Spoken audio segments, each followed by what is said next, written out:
இன்னைக்கு நம்ம பார்க்க போற துவா இப்ராஹிம் அலைஹிஸ்ஸலாம் அவர்கள் காபாவை கட்டி முடித்த பிறகு ஓதிய துவா.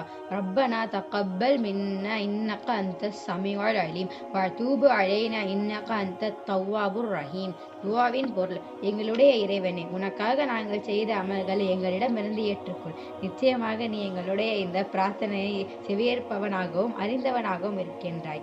எங்களை நீ மன்னித்திடு. நிச்சயமாக நீ மிக மன்னிப்பவனும் நிகரற்ற அன்புடையவனாக இருக்கிறாய். இது சூரா பக்கரால வசனம் 127-128 இருக்கு.